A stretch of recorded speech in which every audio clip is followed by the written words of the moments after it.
The range of that car is something which is, you can't believe it. You can drive up to 100 kilometers, which is not possible with the standard Twizy. And so, especially here, when you have a lot of mountains, it's very important if you go to Nice and have a coffee over there or go to the beach, then you can drive back and forth without having any issues on the range. Acceleration very good, so you can follow the traffic. This is something wonderful. You can't believe it. I mean, it's only the change in the motor and battery. It's something which is... we didn't change any battery. The old battery. It's old battery, okay. So We even just changed the windings in the motor. So that's magic. For me, that's really magic.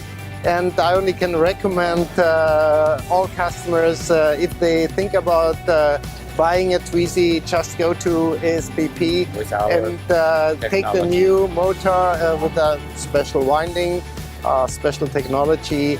This makes a big difference. This is really great.